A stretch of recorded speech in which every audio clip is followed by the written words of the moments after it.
District to order at 6:21. Today is 6 June 2018. Tonight we're meeting at the Maple Run Central Office. We have 6 directors present representing 5.5 votes.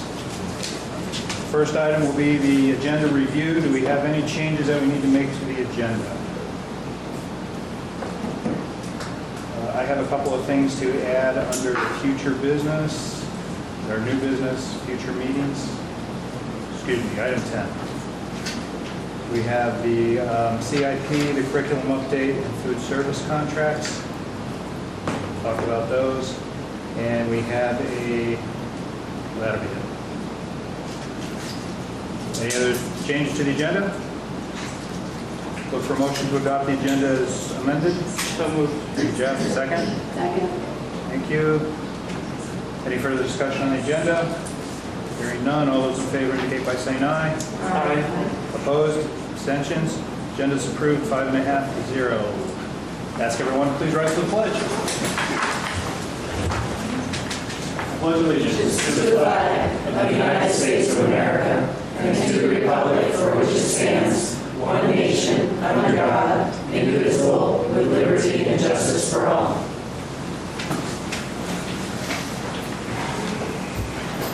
All right, do we have any visitors tonight that would like to address this board or give testimony to the board? None? On to item 5. Without any further ado, a presentation from Rise Vermont. Thank you. You want to come up? Yeah. Hey guys. She's going to pull that for us. So I'll start by introducing myself. I'm Denise Smith, and I'm the program manager with Rise Vermont. And I've been at the hospital for about 1.5 years running this program. To my right is Dr. Elizabeth Fontaine. And do you want to say anything about this? I'm the medical director of the lifestyle medicine in Rise Vermont. So I've been in this community for 24 years as an OBGYN, moving to lifestyle in Rise Vermont. I'm Jessica Frost. I'm the wellness specialist for the St. Albans area. And I've been in St. Albans 11 years and we have 3 kids in the school system. How long have you been with Rise? Oh, 3 years. Okay, good. So, first of all, I just want to thank you all for giving us this opportunity to present to you. And I think everybody sort of knows about what we're talking about, but we did a measurement study in all of the schools in Franklin and Randall counties, except for... They may not. They may not know, okay. So last fall in September, right at the beginning of school, about 2 weeks in, Rise Vermont, in partnership with the health departments and the pediatricians in the region. Is that right? What's wrong with But I was just trying not to touch it. But okay. Maybe all of it.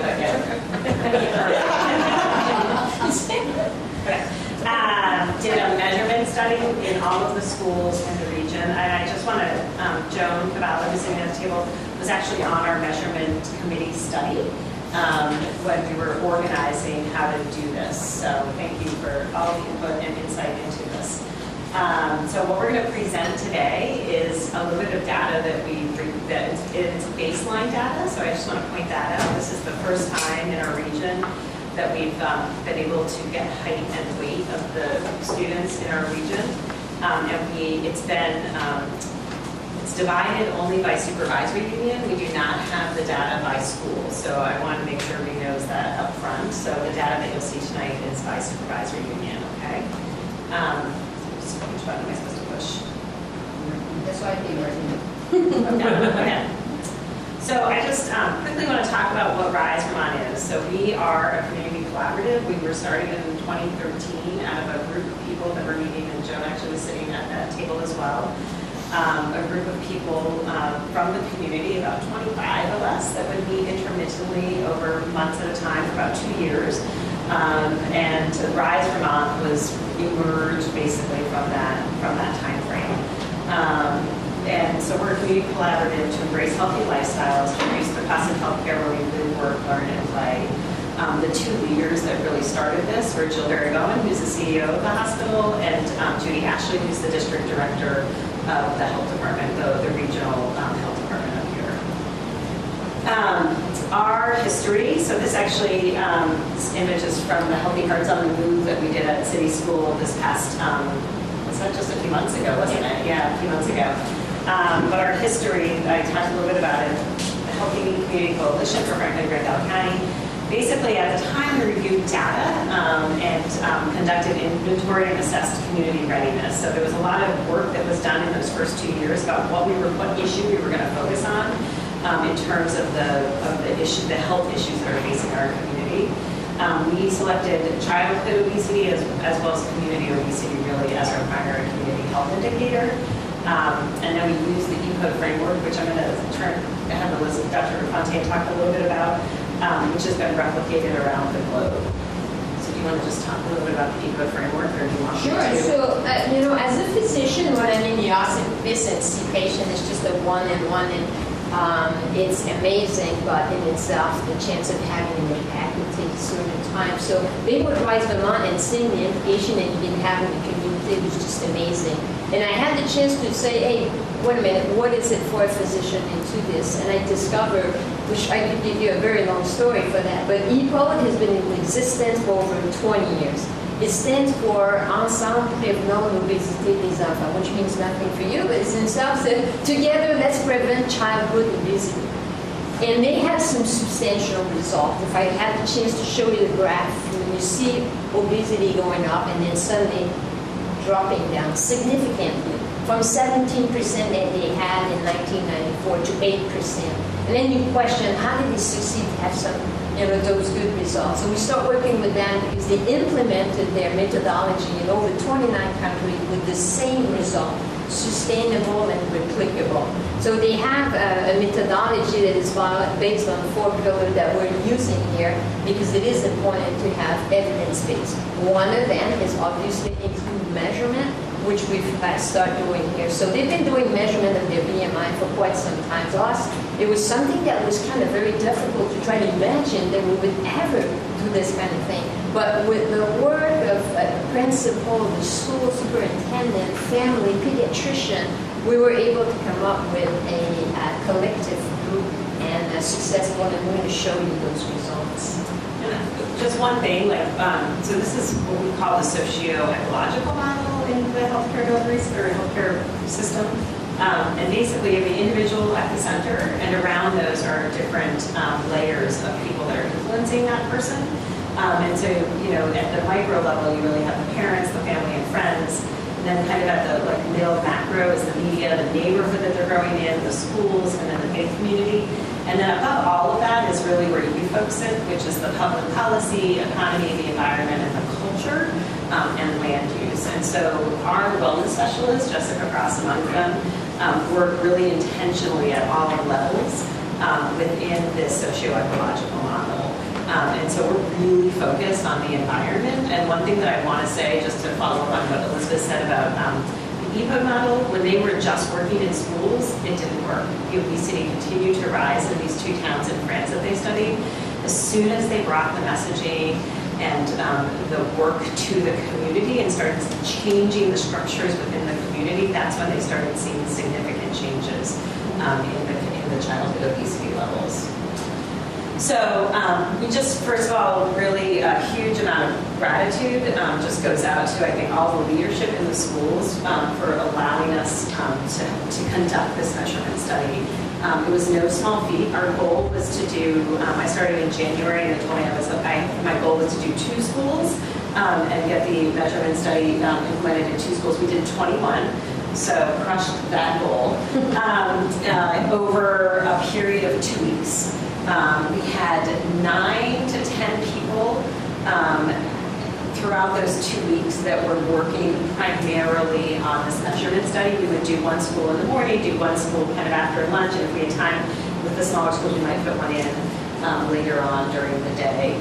And just a couple of thanks to Judy Ashley. She was the one from the health department who really led the measurement study committee and helped us to really think and frame how we were going to do this so that it was not a stigmatizing experience for anybody. Wynn Goodrich, who really served as our ambassadors to the rest of the superintendents and the principals, And then everybody, and the superintendents and the schools for just allowing us to come in. I would also just commend the school nurses that we worked with as well. They were fantastic, asked really, really good questions, and helped us really kind of frame this so that it was done in such a way that the kids really felt safe. We also had nurses that were doing the measurements with us. And at every stage, the children were asked if they wanted to continue to participate. So they could have opted out at any point. You want to add anything?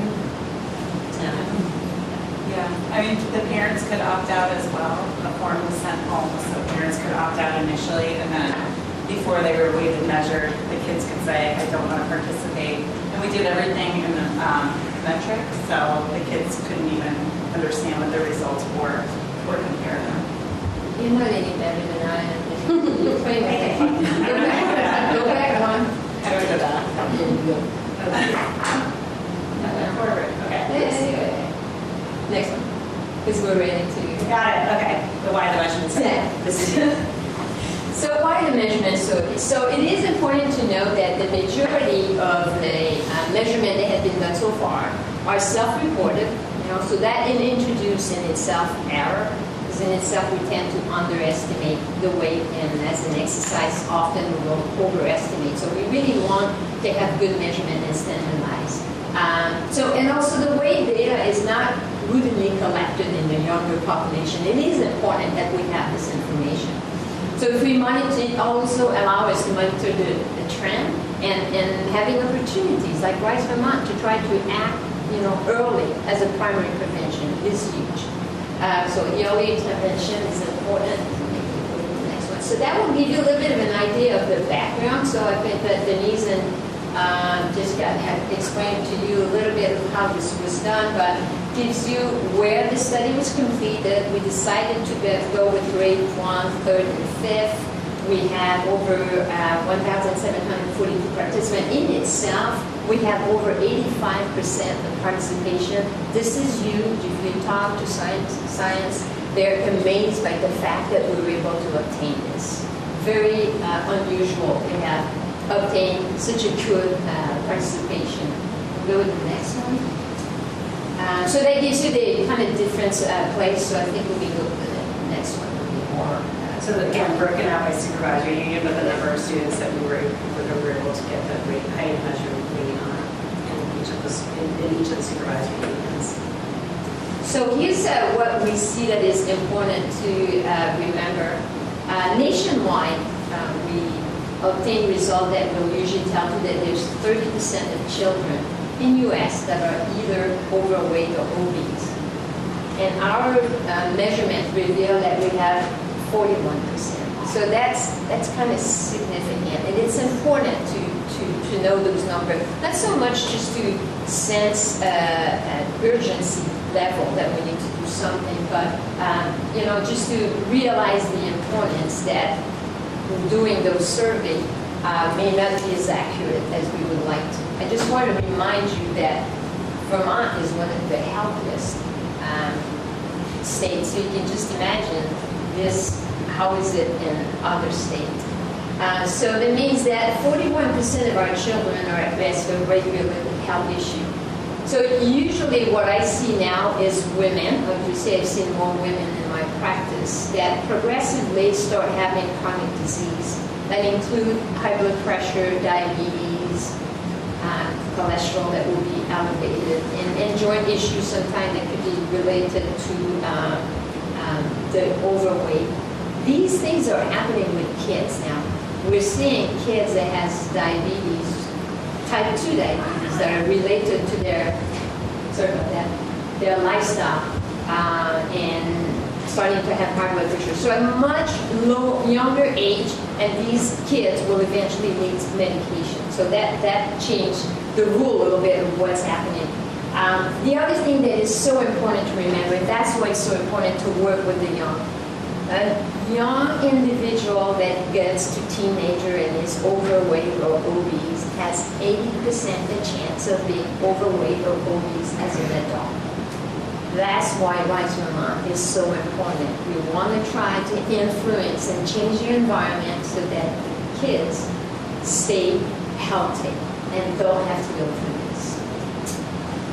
So this is just another way to show you the statistic. The green is healthy, orange overweight, and red is obese. And as you can tell, there's difference between depending where you live. And we don't have an answer at this moment. Socially speaking, there could be some differences. And I think the most important thing is, first, it does reveal that, there's a sense of urgency that we need to be, paying attention to these numbers. And the other thing is, for us, we're going to continue measuring. Every 2 years, the goal is that we're going to go back and measure those kids. And we're hoping, at least in the near future, that we will plateau those numbers before hopefully we'll start going down like the equal result as demonstrated. What is that magic number that considers a child that did participate that is considered obese? What's that? So the kids, the measurement are a bit different than in adult. So adult, we're going to say over 30 BMI. The kids is over 95th percentile of. You know the growth chart that you go to your pediatricians when you bring your children and they'll say, oh, they're 95% high on height or weight. Okay, so that's measured against. That's what it's measured Yes. against for the CDC childhood obesity. And just to quickly back up, we use the red cap system from UVM. So we had UVM researchers analyzing this data for us afterwards. We also have it broken out by gender. I didn't go into a lot of detail here, but if you want the full report, Kevin actually has it. That shows the gender differentiation. I was just curious. And percentile. So that's usually CDC is over 95th percentile of the group age is constant. I just really want to be clear, this is like baseline data, right? This is the first time we've gotten this data, and as Elizabeth said, or Dr. Fontaine said, our goal is to go out every other year and do this, continue to be able to do this with the cooperation and collaboration of all the schools again. Thank you, sorry. And the one last thing that I just want to mention, actually, it goes back to this slide. So Elizabeth, gosh, this thing is sensitive. Where is it? Oh, this one. So the 30%, that is self-reported data. That's based on YRPS data. Okay, so that is not actual, but that's the prediction that the CDC is predicting right now. So that's the number that they're thinking in their head. As Dr. Fontaine mentioned, the illnesses that come along with this. So as a healthcare system, we're trying to think about what this looks like in terms of how we're going to take care of a population in the future. And so that's why it's really important that we have the actual numbers of the surveillance of the population data. Does that make sense what I'm saying? But that 30% is a trend and a model. It's not in itself reported. It may not necessarily be the actual figures.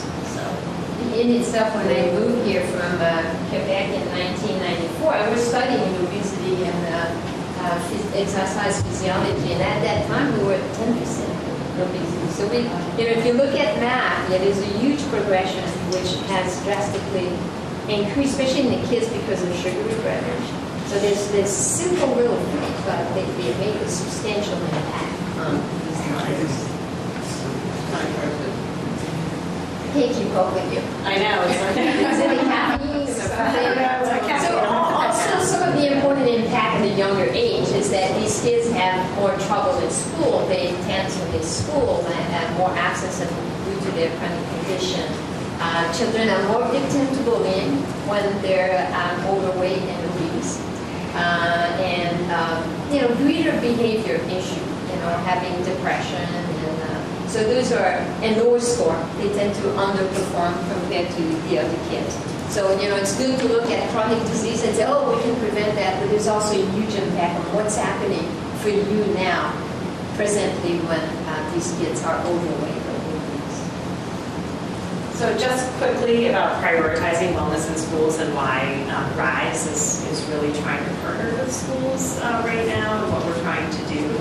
And again, you folks all sit at the policy level, so that's where the strengthening the wellness policies, which Jessica has been working with a team of people from Maple Run School District to be able to do that. Encourage and increase wellness and movement in classroom to increase learning. Our scorecards are all that we have for the classrooms as well as the schools are all based on these things and these activities, and they're based on the school health index, the whole school, child, whole community. They are now actually actually also trauma-informed, our school scorecards are. And then, so basically the greater use, we're trying to promote the greater use of the scorecards in the schools and the classrooms. And I know that we're running out of time, so I just really wanted to, first of all, just quickly touch upon like our goals as a team and what we're trying to do in our work.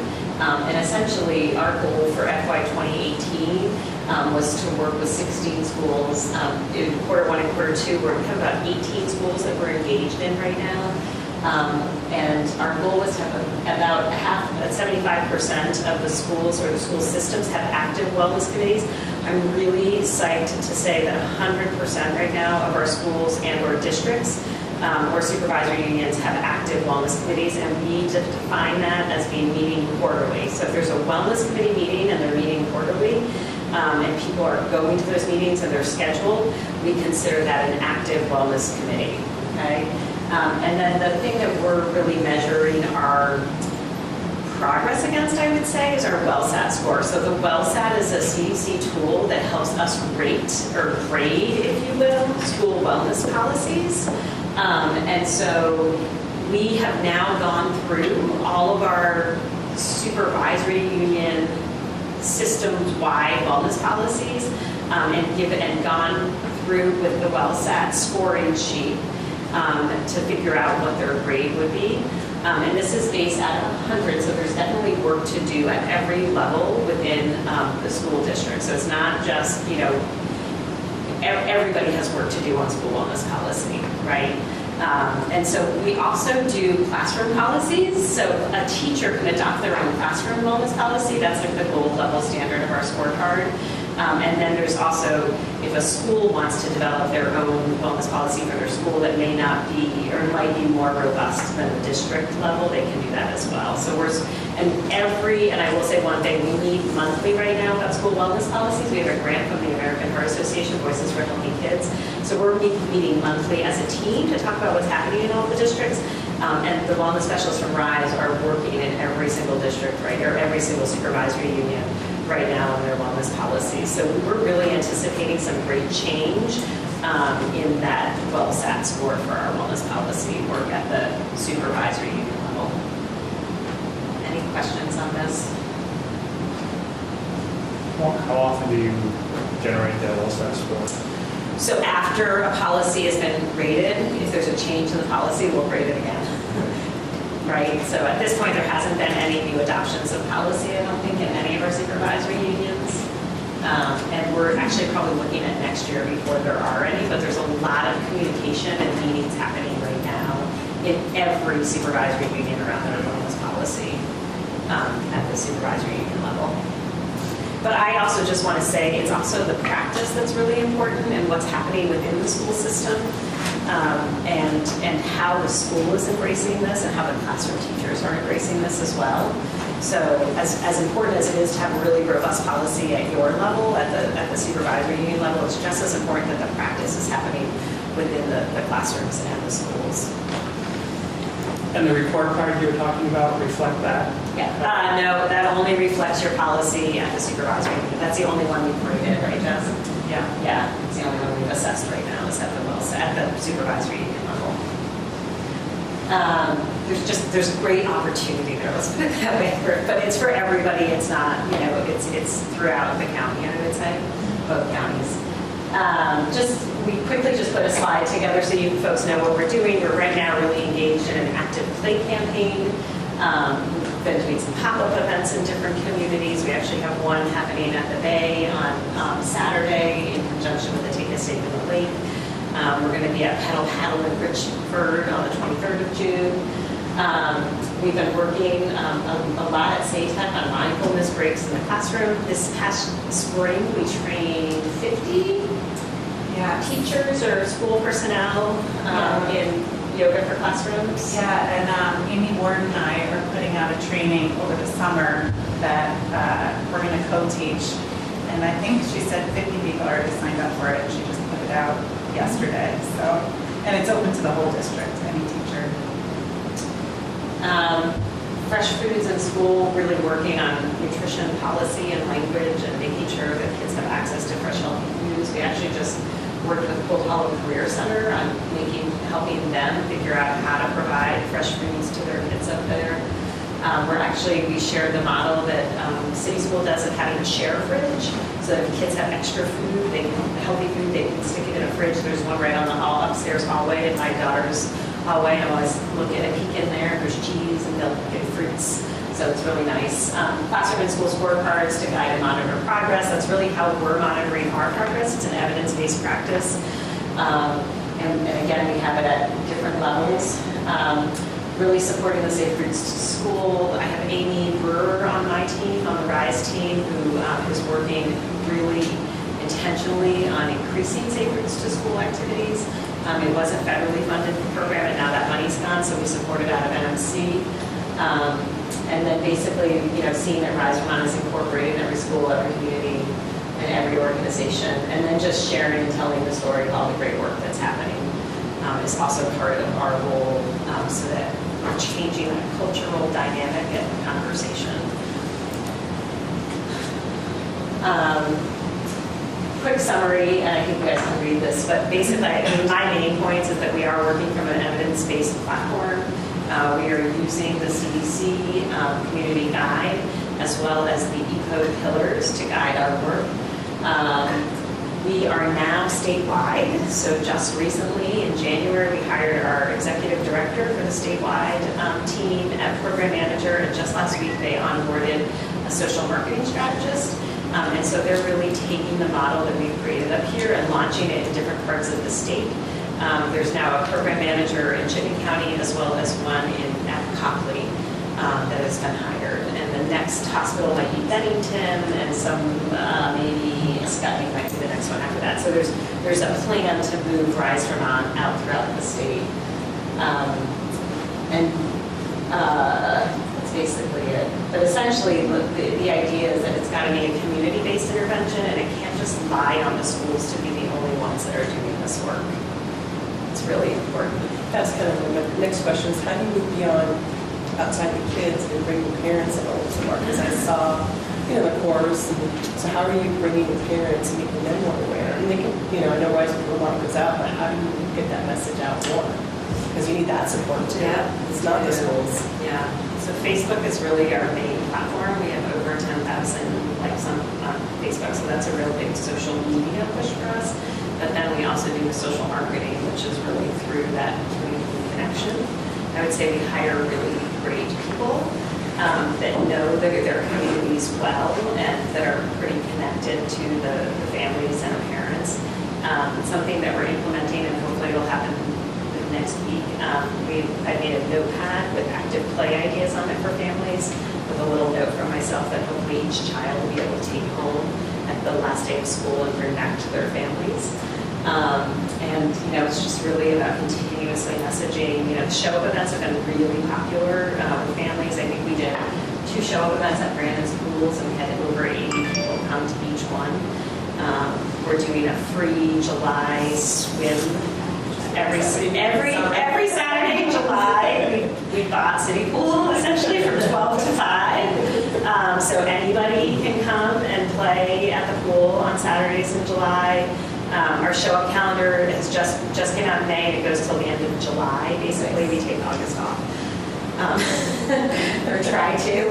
But really, it's about trying to communicate as much as possible. And then working, the other thing is we do work in businesses, and we work at the municipal level. So implementing changes at the municipal level, providing safer routes, talking about sidewalks in rural towns, talking about connectivity plans. We're involved right now in a Route 7 walkability study. That's a partnership between the city and the town, and we've hired a consultant to look at being able to safely, because there's a lot of people that walk along Route 7 or bike along Route 7 out of need, and it's really unsafe. And so safely getting from the downtown area and out to the Hannaford's and the Walmarts and the Price Shoppers is something that we're working on right now. You have a question? Statement question. I think one of the best ways to promote this is with results.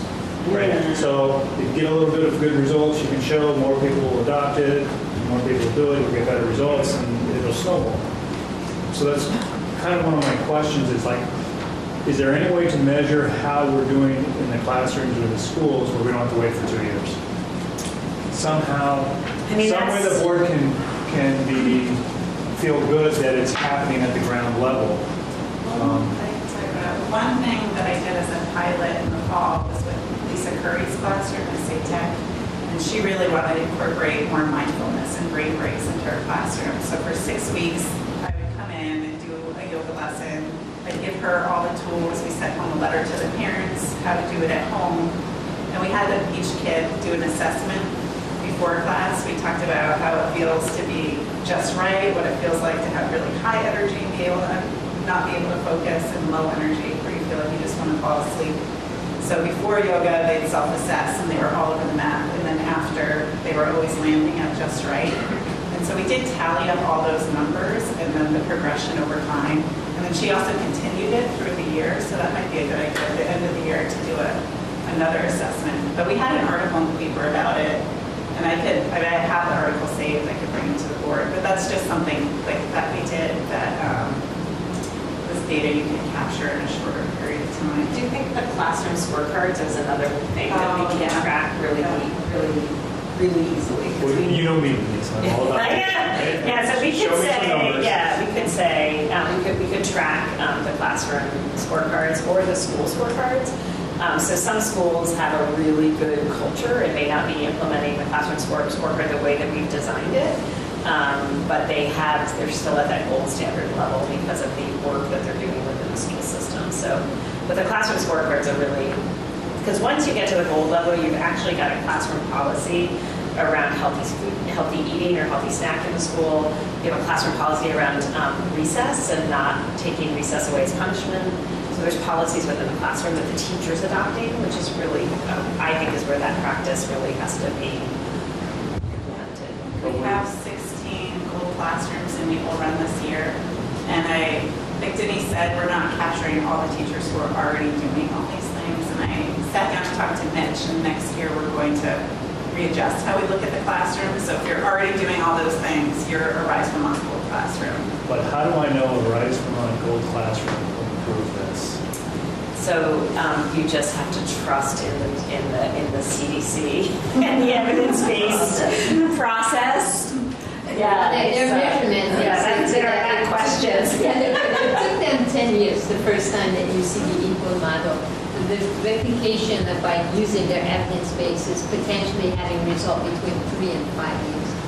You know, you do long-term result when you do BMI, but the first thing is to measure, and we did. So engagement and awareness is probably one of the biggest things that we've been able to accomplish. When you think about it, 2013, there was not really as much going on. There is a lot of action. A lot of people are talking about Rise Vermont. The kids are aware and they're moving. Of course, for somebody like me and you, we like to see the numbers. It will take a little bit of a time before we see. Okay, so what you're saying is that even with a great program, you probably won't see much of an improvement in this for a couple of years. But this BMI, long-term, absolutely. Okay. But there are midterm level indicators that we're looking at, and that includes leisure time, non-screen time. So what are you doing during your leisure time? Are you just on screen the whole time? So these are all related to the YRBS, which is the Youth Risk Behavior Survey, which actually the 2019 was just released. Just came out. Yeah, or 2017, I'm sorry, 2017. Which was really at the launch of our program, so I don't know that we can take any credit for change between 2015 and 2017, but maybe we will. We might have to. But yeah, so we're still at that, like, the 2017 is really when this program exploded, really came into its own. So I guess my point is any kind of progress you can show to the board over period of time helps to keep it a priority. Yeah, Because if we say, hey, this is working, this is doing something, it keeps it a priority. Yeah, that's great. We can do that. Well said. Score would be great. Increasing that, and I think it's going to translate down into what's happening in the school system as well. But anything that we can show, we will.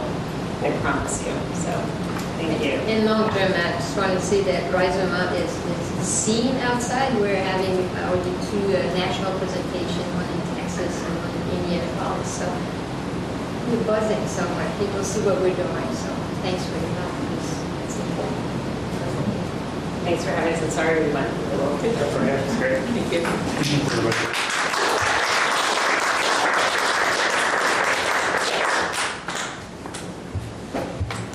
All right. You're welcome to stay around, but Yeah, no, good.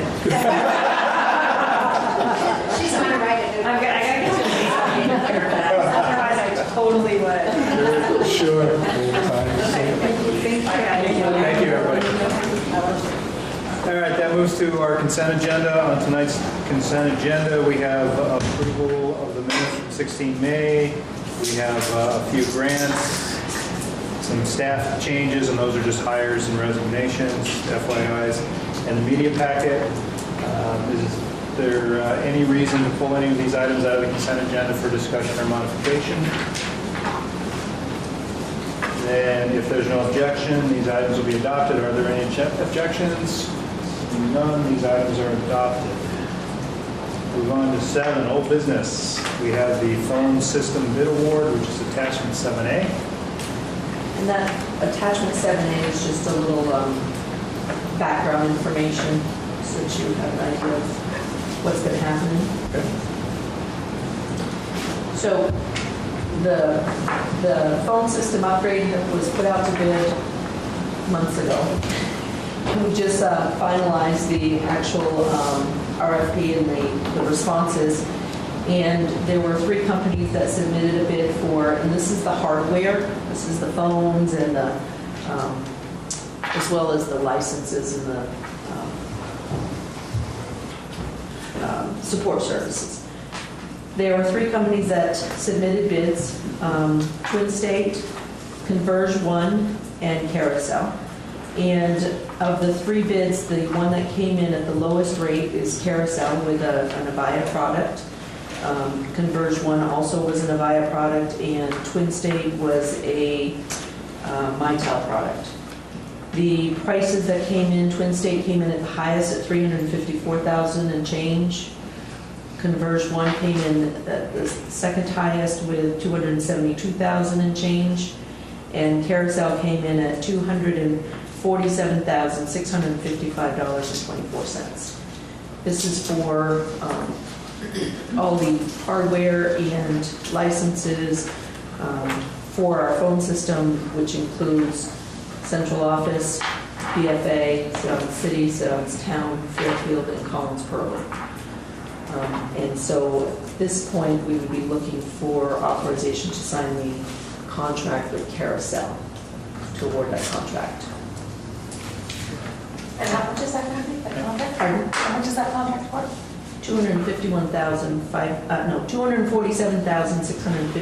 $247,655.24. Look for a motion to approve the award contract to Carousel, the amount that Martha just stated. Thank you, Jeff. Second? Thank you, Sue. Further questions, more discussion? I have a question. Did somebody from the IT department look over the hardware? The IT department is the one that is the group that has That they been doing all recommended this that? work. Oh, okay, so Yeah. are they making that recommendation? Yes. Okay. Yes, perfect. we have the IT group, which consists of Alan Steele, Tom Hebert, Hadley Markowski, sorry about that. Juan, Travis, from the town, Kevin, myself, and Marion Kenseth, who is the consultant that pulled the RFP together. We have been the ones on the committee that have been doing this work and reviewing all of the specifications in the contract and everything. And yes, it is a recommendation from the Is it just IT because the committee. lowest or just because the breakout was? Both. Okay, Yeah. okay, oh, thank you. That's what I was going to ask. Basis. Any other questions? Okay, we have a motion and a second. No further discussion. Take a vote. All those in favor indicate by saying aye. Aye. Opposed? Abstention? Phone systems awarded, 5.5 to 0. We're excited. Before you know, we can throw away our cans and string. Back up. We can only hope. Maybe we can sell them. Oh, and we will be selling our hardware that we have on hand. We may not get much for them, but that is one of the pieces of the process. Is that a separate deal, or is that part of the? No, that's a separate deal. Okay, item 7B, board retreat. Do we want to schedule a retreat? And if so, what would the agenda look like? So this has been on for a couple months anyway. We kind of keep kicking it down the road, trying to figure out what we're It's been going on to do. since last year. Yeah, I don't know what you guys think.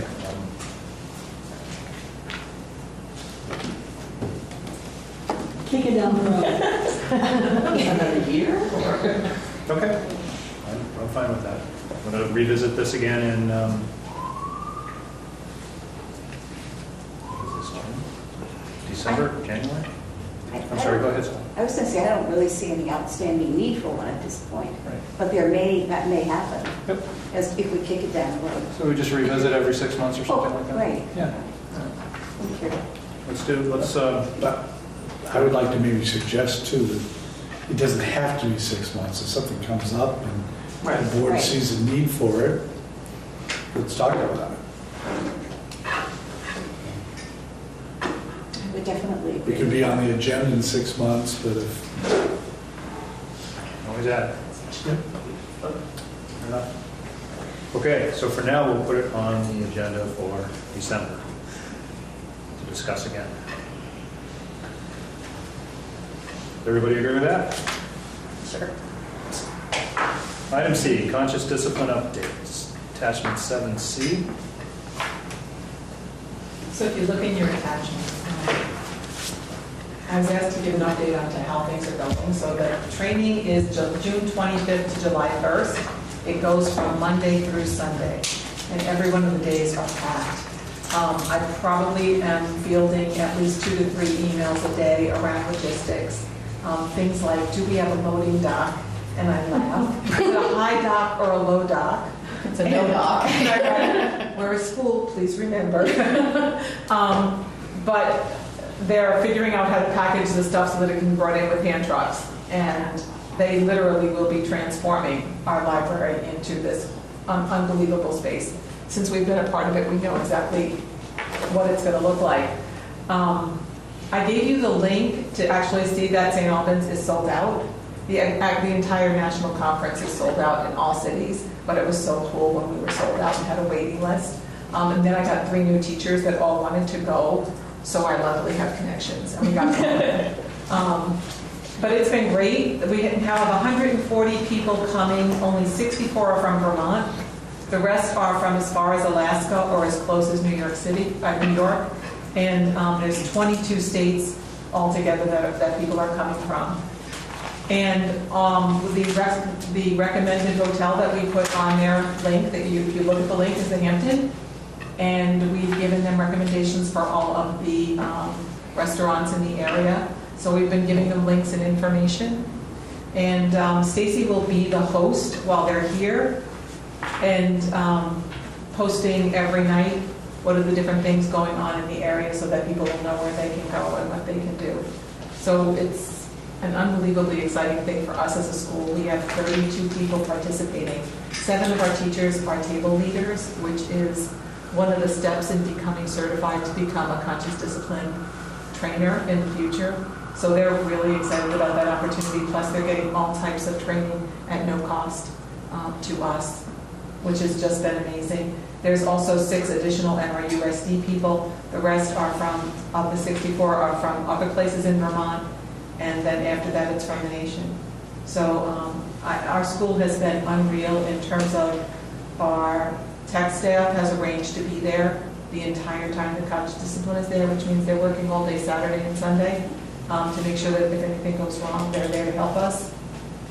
We have custodians that have planned their schedules around this, and our support staff are making sure that the front desk is always posted so that we're making everybody feel comfortable. We are so excited. Oh, and the Abbey got the bid for providing the lunch and morning coffee and stuff like that. So a lot of people have come together, and we're hoping, every time they keep saying, you're so easy to work with, and we keep saying back to them, that's because we want you to come back. So we want this to be a good experience. and we're not going to be able to afford to send a lot of people to another state, so at some point in time, you're going to need to come back again. So we have a reason for wanting this to work. So anyhow, things are going really well. It's really exciting. Hampton Inn called me and said, I have all these people registered. I said, yeah, we know. So, Are these teachers that are coming from all over? Is that? yeah, it's almost always educators, a lot of early childhood, but a lot of other educators as well, probably 50-50 early childhood, and usually K-6 educators. And the training's going to happen at City School? All there, right in the library, breakout rooms all around. And there aren't any summer programs going on yet? Not that week. Nothing's going on that week. Literally, we're giving them our whole school.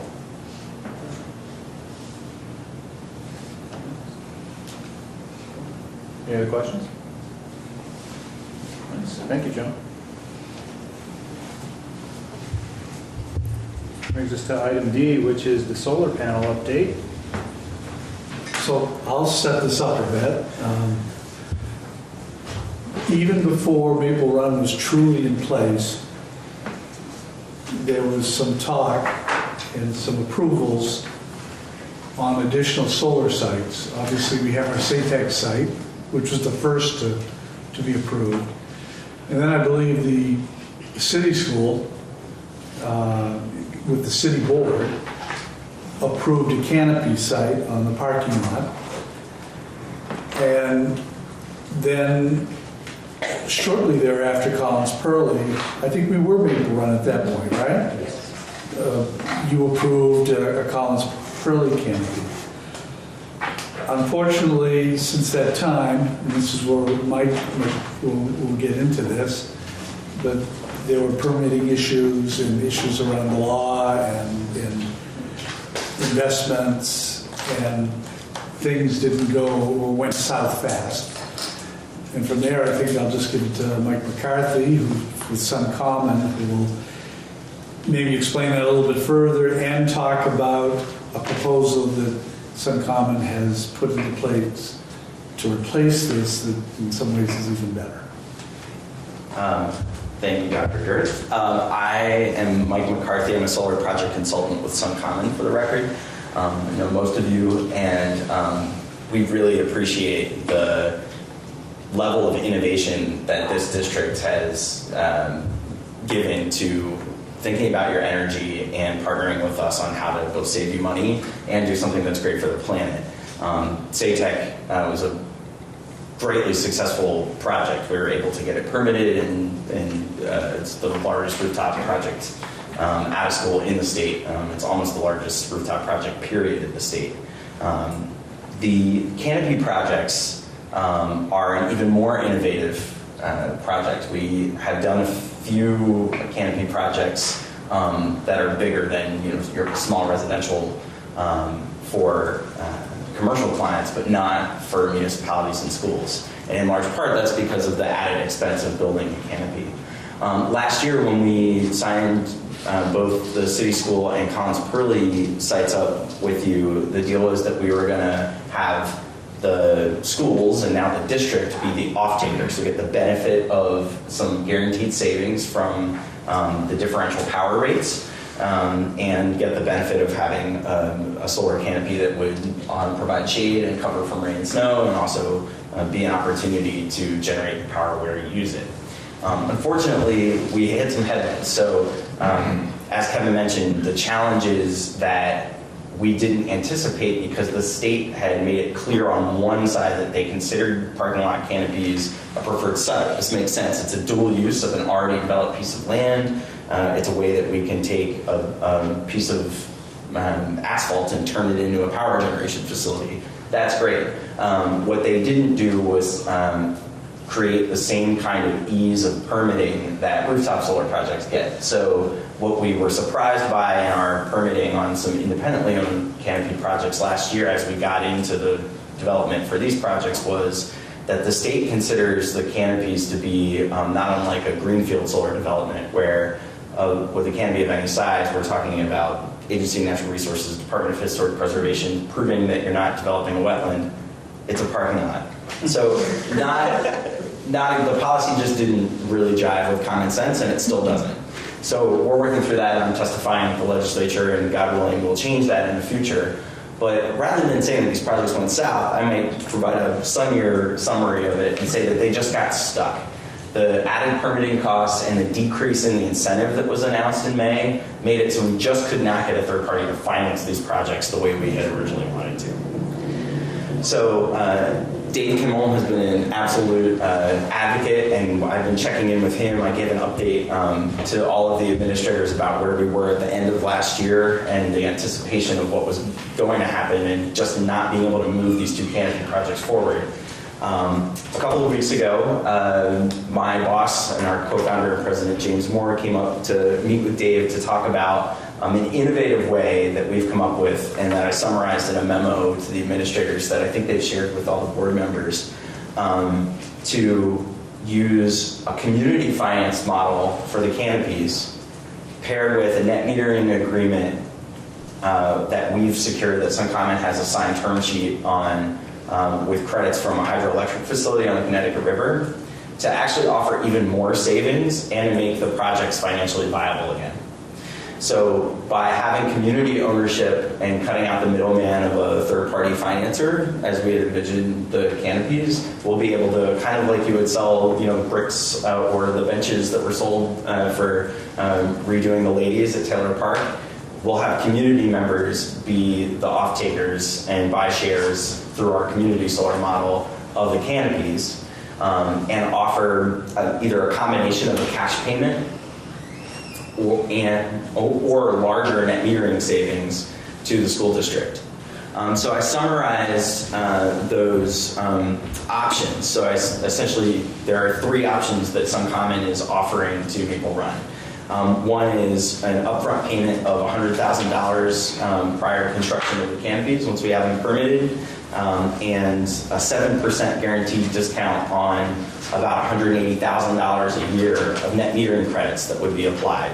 Just like the SATEC array has a guaranteed discount model, the net metering credits we would provide have a guaranteed discount model that's trued up.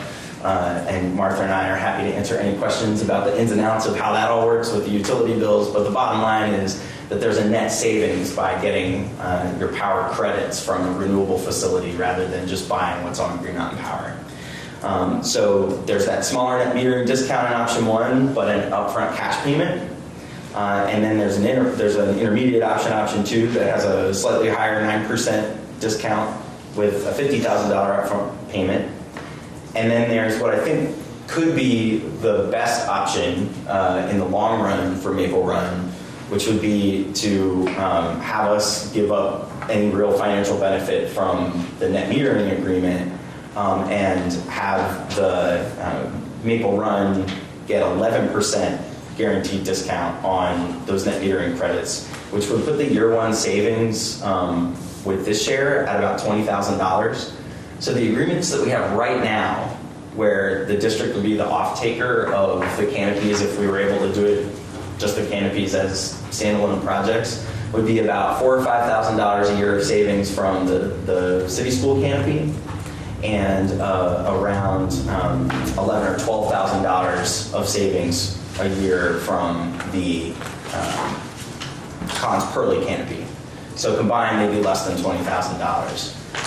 So the point I wanted to make tonight is we've come up with a rather more complicated financing mechanism to achieve the exact same goals that we originally presented to at first the City School Board and now the combined Maple Run Board, of getting these canopies built, financing them in a way that has no upfront cost to the schools and has a guaranteed savings over the life of the project by leveraging the renewable energy differential. So I wanted to present that as a summary to see if there was still support for the canopy projects. And then if there is support from the board, we'd like to do some more due diligence and present some documents in a more formal presentation at the next or a subsequent school board meeting. But I think that we're able to offer more savings and get these projects done under the current permitting regime by leveraging these two opportunities together. So the community would own the solar panels?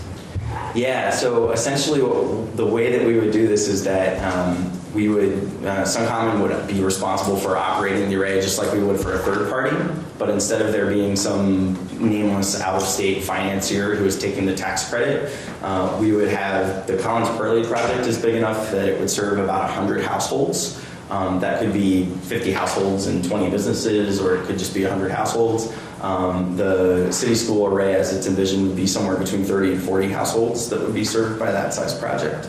And so we would essentially, just like we did with our community solar model, where we have about 1,000 homes that have a share in an offsite array. Instead of having solar on the roof, they buy a share in an offsite array. They would be the off-takers and own a piece of that canopy during the lease period. So just like during the lease period of 20 years plus an option for 5 that exists now, where a third party would own the canopy, community members would essentially have a piece of it, and Suncommon would be responsible for operating and maintaining it and making sure that the lease is that we've worked out. Okay, so I'm new to all this, so you're going to have to explain. So the anticipated savings in the first year is $20,000? If you choose option 3, yeah. What about the second? It would be even more. As utility rates rise, the savings would go up. So what percentage of that, I'm going to say, or how much are you really going to save? So what you would be saving would be the difference between the credits that appear on your bill and the amount that you have to pay for those credits. And so the guarantee that's in these group net metering agreements, just like the net metering agreement that we have with SATEC, is that you only have to pay for the credits that you receive. So we do an estimated monthly payment for the first 12 months, and then in the 13th month, we look at what credits actually were received by the district from the project, and we true up. So we would either pay you a credit, or if the credits are more than we anticipated, the sort of rent would go up a little bit. But you only ever, if you choose the 11% discount model, you only have to ever pay 89 cents for every dollar of credit that appears on your bill. You never have to pay for more or less than, so you're always getting an 11% discount on the generation. The interesting thing about this net metering agreement, as opposed to the solar that we have at SATEC, is that we actually have historic generation figures from these hydroelectric facilities. We've done this with Northwestern Medical Center, where they've got a net metering agreement with one of these hydroelectric dams. And what's happening, just as background, is there are several hydroelectric facilities that are small enough to qualify for net metering so that we can share credits from them. But their contracts with the utilities are coming up.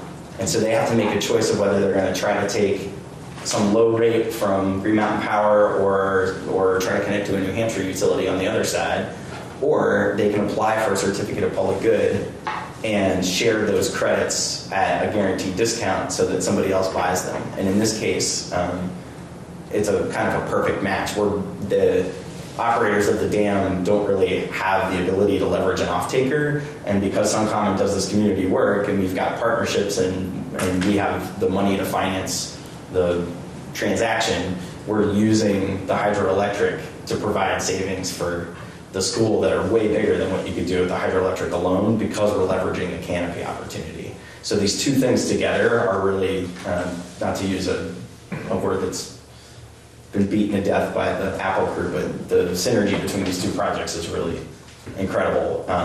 And I'll credit James for coming up with this wild idea. This is something that these two things are done all the time, where you have solar projects that are owned by third parties and you have net metering from offsite. But these two projects together allow your canopy projects, as originally envisioned, to happen. In spite of the fact that the state's made it harder to get them permitted, and the value of the credits from them has dropped dramatically as of the decision that was made this spring by the state regulators for these types of projects. So the hydro plus the solar allows us to get these projects done, and because the hydro is just so big, it's providing so much energy, and the appetite based on some preliminary numbers that Martha gave me the other day, I think there's about $250,000 in usage charges that Maple Run has to Green Mountain Power, and that's after the meters that are already being served by solar at BFA and SATEC from the SATEC solar project. So you guys are hungry for power. We've got an opportunity for you to get it at a lower rate, and if you're willing to allow me and Martha and other folks to do some due diligence over the next few weeks, I think we can put this together and actually get these things done. The canopies, just to set some clear expectation for the timeline, they'll take about a year to permit. So I'm almost to the finish line with the canopies that we're doing at the Alchemist in Stowe. I was at my 5th municipal board meeting last night about that project. I'm hoping that it's a little easier here in St. Albans to get the local buy-in. I think it will be for school projects, but we'll take care of all that. But it'll take about a year to get through the whole process. I really would shoot for us being in the ground next summer. And if we don't make that timeline, we'll have to work with the administrators to figure out whether you would prefer us to try to do something, kind of in the winter break and do some phasing of the installs, or wait until the following spring. So this is ideally going to be a summer 2019 installation, if you do decide you want to pursue this with us. A couple of questions, Mike. Yeah, sure. Just to be clear, the upfront payment is money, the direction that money's flowing is To into you. Maple. not to, we're paying sure you. that. That's correct. And then, you show a simple sum of savings at 20 years. Does something happen in 20 years? So, yeah, so the certificates of public good guarantee savings from both the net metering agreement on the dams and then the net metering agreements that we'll have with those community off-takers for the canopies. And then after 20 years, if the utilities don't want the power for some reason, what's envisioned in the lease on the canopies, which is kind of the most important, I've talked with Dave at some length, is what happens. So we have to decommission those projects and basically remove all of the equipment that's associated if there's no longer a CPG in place. The reality is that a reasonable person would say, okay, we're trying to get more distributed and renewable energy. At that point, it's going to be harder and harder to find places to do it. It's very likely that the school would be able to basically assume ownership of the project at that point. So if it doesn't get decommissioned, I think what's going to end up happening is that the school could essentially be getting that power for free at that point without the sort of community ownership model. But the kind of worst case scenario is that SunCommon has to pay for all the stuff to get taken down. And frankly, recycling the steel that the canopies are mounted on would, at today's rates, more than pay for the deinstallation of the whole project.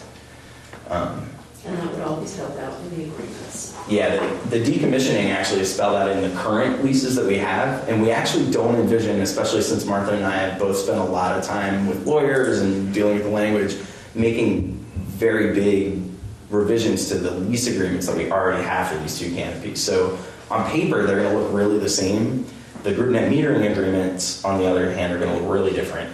But in the end, the net metering agreements are going to allow you to save more money. The canopy agreements are going to allow us to actually make the project viable. And we'll save some folks in the community a little bit of money at the same time. Do we have to do something about those old agreements? So right now, they're just in place. I wanted to, before we got into making the amendments that we're proposing in order to facilitate this concept, and then having Martha review them, and then having your lawyers look at them and all of that.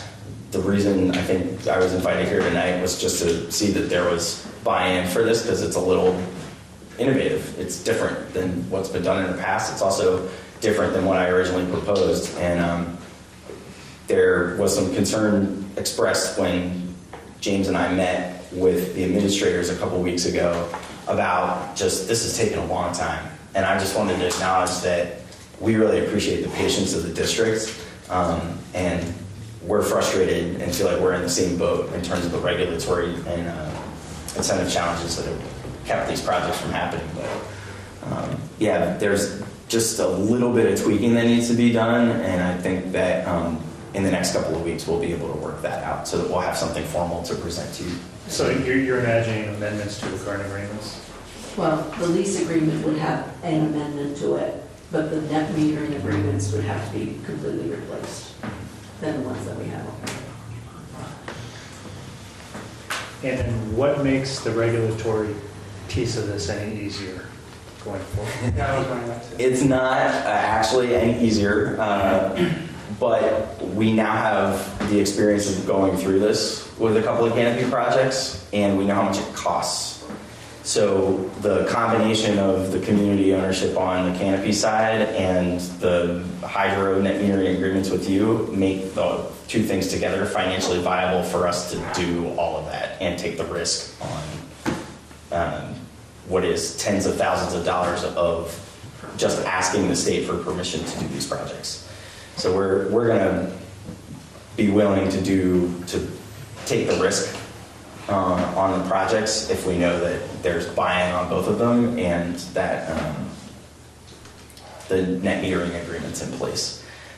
The thing that makes this a little bit better, I think, for the district is that even without the canopies, the net metering agreements will still be there and they will provide you the discounts. And in fact, the transfer in the canopies from their federal contracts, the dams from the federal contracts they're on now to net metering is going to happen likely in December or January. So we're talking about your savings that you should see and the commencement of the net metering agreements will happen before the canopies are built. So that those savings will start flowing to MRUSD before the canopies are even done permitting. So you don't have to wait for the canopies and for us to get through this ridiculous permitting process before you actually see some savings from the project. Well, that's even better. Yeah, it is even better. Just to be clear, this is a better deal. And it's because of this hydro project fell in our lap that we were able to say we want to make good on what we committed to before. And now we're able to do it.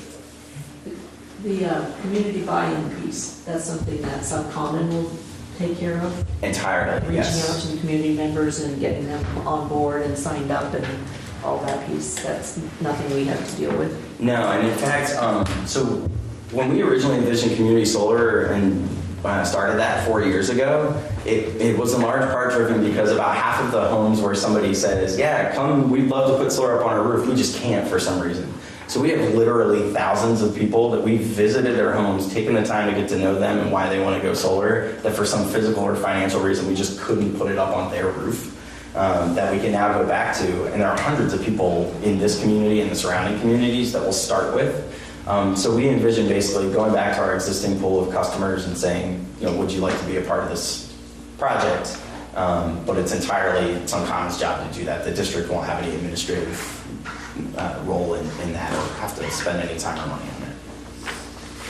And just because we have probably community members that will watch this, what would it look like on their end? What are they going to be responsible for, or what do they have to do, and what will they get in return, and so on? Yeah, so each household that invests essentially in the array, it's just like investing in solar on your roof, except that it's not on your roof. The panels will be over the school parking lot down the road. So they'll be eligible for the tax incentives that are available. They'll be able to use financing, so they'll essentially be able to get it at no upfront cost and just replace their utility bill with a fixed monthly payment. So it's very similar financially to putting solar panels up on your roof, except that they're not on the roof.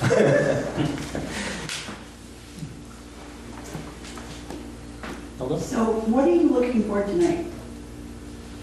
I think Conceptual a nod.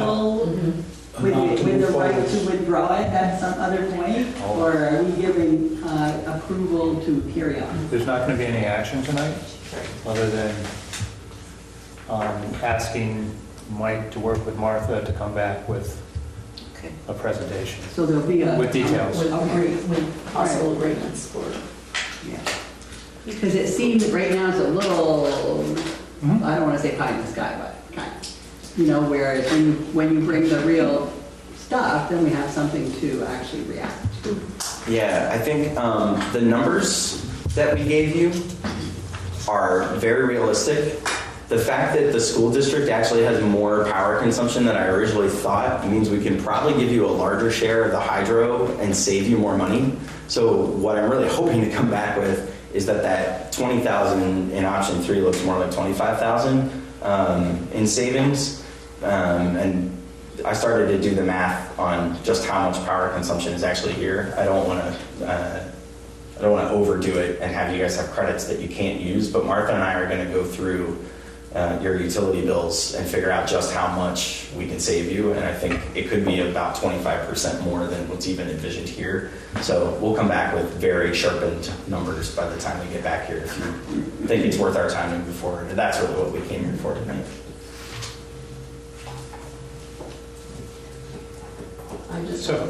Sorry, go ahead. I just have a question, and it's just like a straw poll, or just what your thoughts are between option 1, 2, and 3.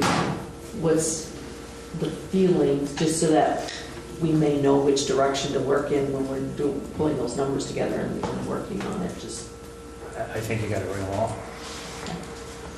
Yeah, I do too. okay. There's got to be something's going to make sense more than other you work at. One of the things that I think might help answer that question, Martha, I had a conversation with Dave, and he said, if you look at the simple sum of the savings, if we take option 1, we'll save more. And I cautioned him about that because Suncommon put in the utility increase rate in that assumption of the sum over 20 years at 2%.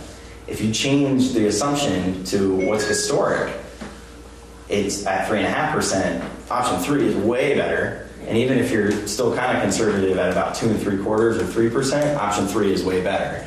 So Martha and I will dig into the numbers a little bit, but I think her recommendation is probably going to be option 3 in the end because you're going to save a lot more money.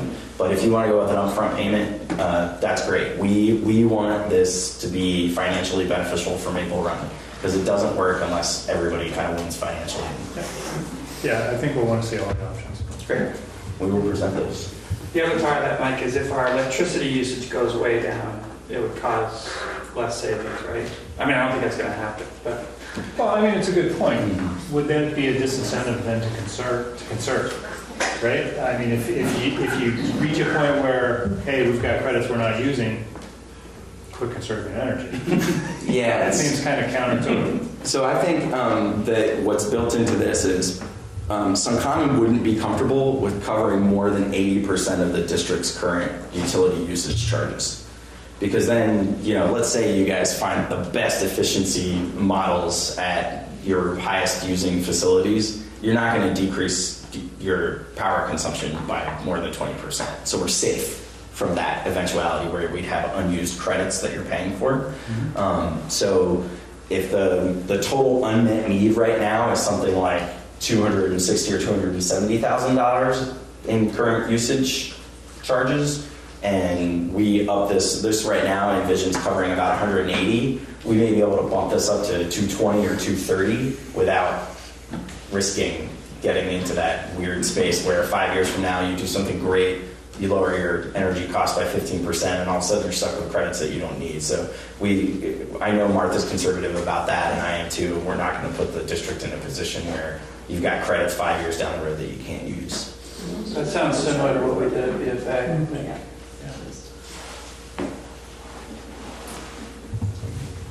So what's the feeling? You guys want to see more? Yeah. Yes. Milda, Sally? Yeah. Thank you very much for being patient, and we will come back to you, and I hope we can wow you and get these projects done next year. Thanks, Mike. Thanks, Mike. Thank you. Thank you. Okay, that brings us to item 7E, which is the FY18 budget projection update.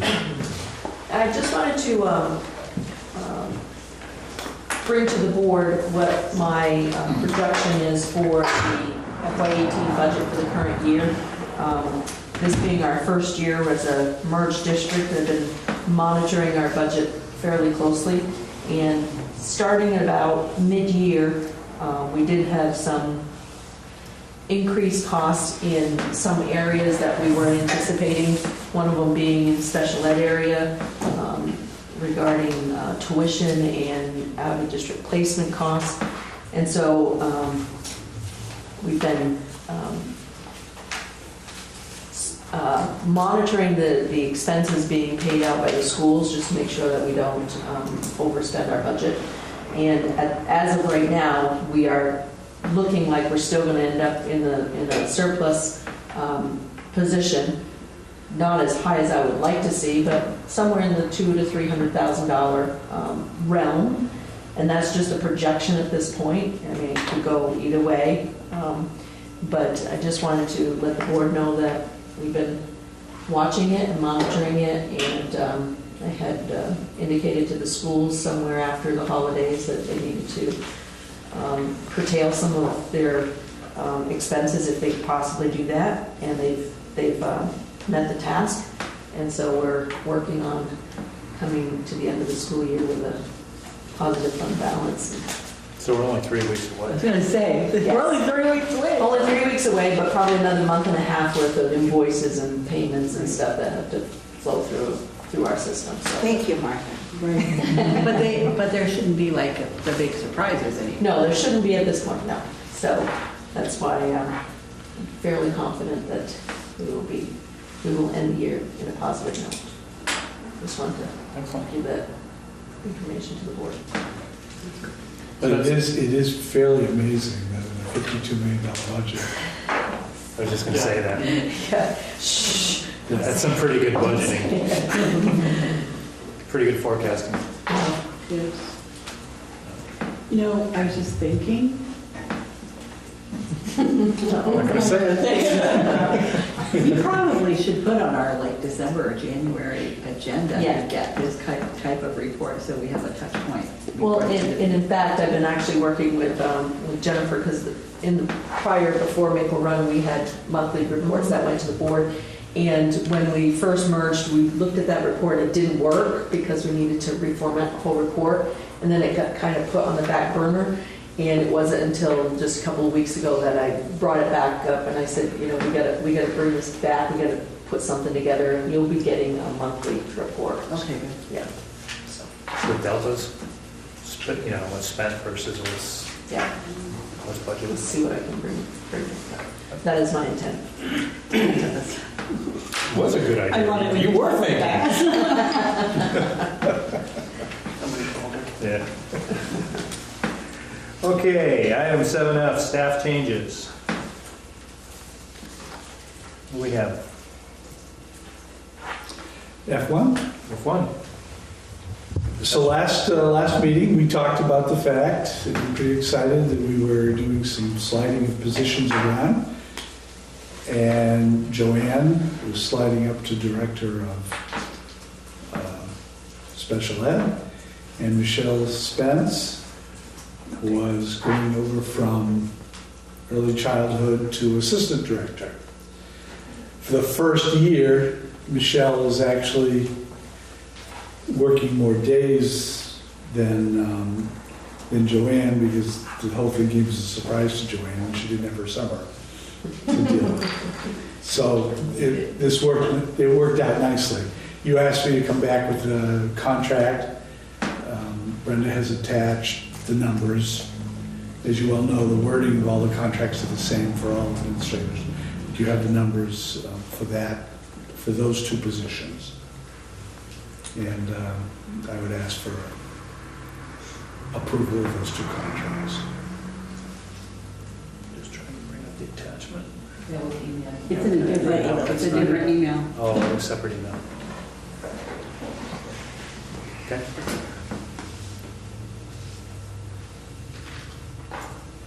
You guys need a minute to pull them up? Okay.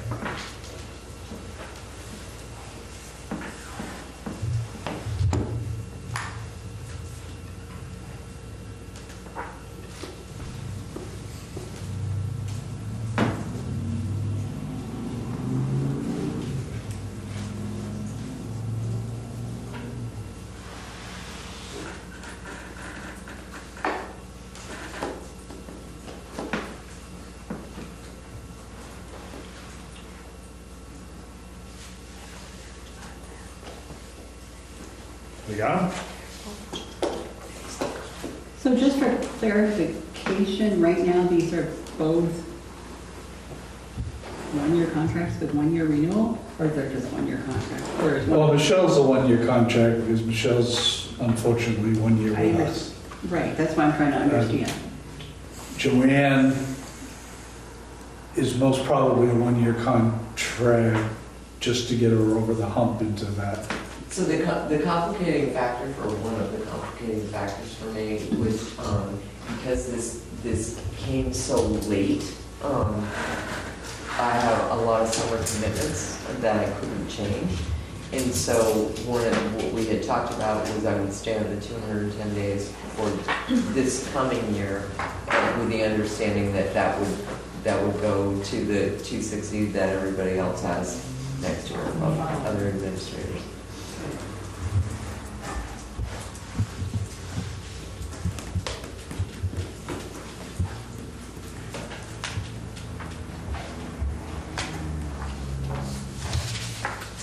Okay. So while we have this attachment up, do you want to touch on F2 as well, Kevin? Sure. Every once in a while, things work out well and smoothly. And along with the movement that we saw, it obviously then opened up the early childhood position. And lo and behold, some of you may remember Melanie Borden, who's our assistant early childhood person who's actually working with us and with Franklin Northwest. 2 years ago, Michelle? 3 years ago? Yeah, before Maple Run, I think. Yeah, it was before Maple Run. And she very sadly had to leave, not out of her making, but because of having to take care of very ill relatives, and moved away. She's now at a place where she wants to move back, and we'd like to offer her the position of early childhood director in the district. She'll be moving back in.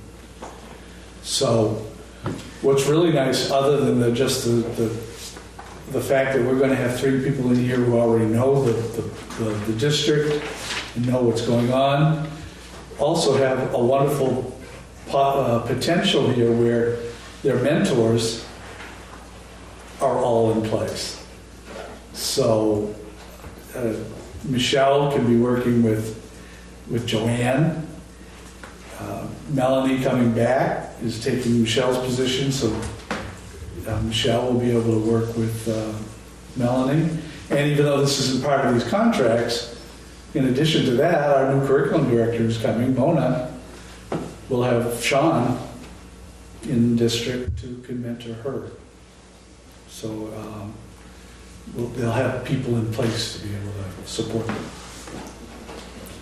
So we're excited about that. F2 has Melanie's contract. It's on the same spreadsheet, I think, right? I believe it's on the same Early spreadsheet, childhood, towards the bottom. 96.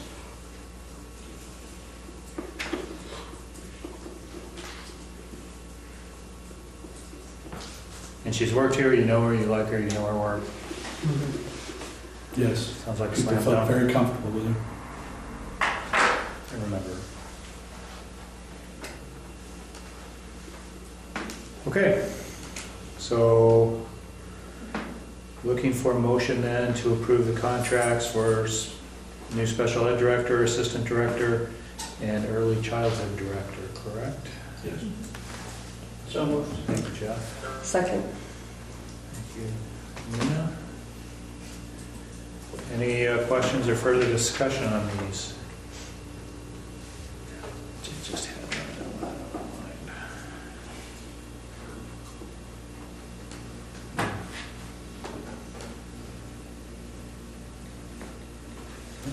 Okay. No questions?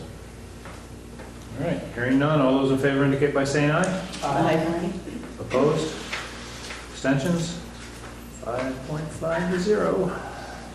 Congratulations. Now no take back. Thank you, I think. What? Did you sign it yet? I did. Okay. Excellent. Okay, moving on to F3, unpaid leave request. Attachment 7F3. This is,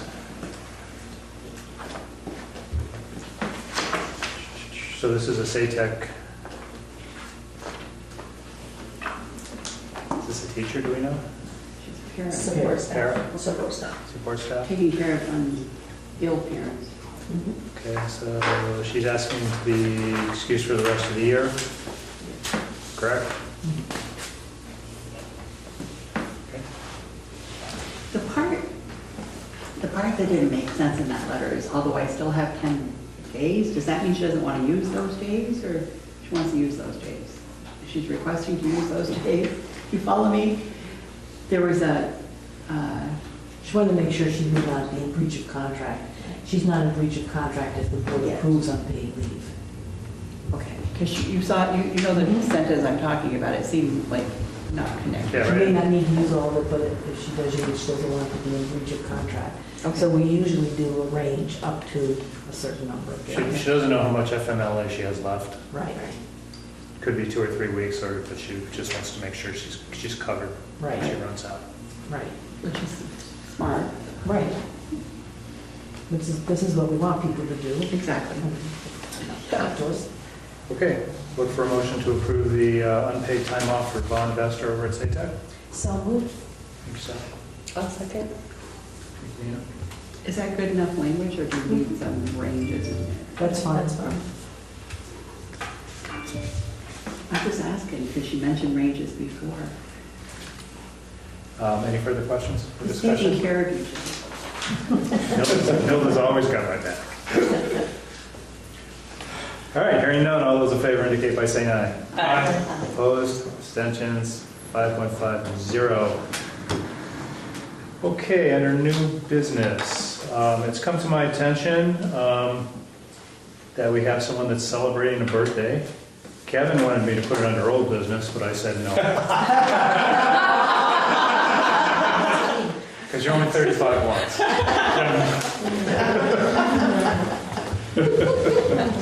So we got you a card, Joe. Oh, thank you for my card. Happy birthday to you. And Dave's gonna sing. Yes, you are. Keep going. A little ugly. Sorry, you're gone, you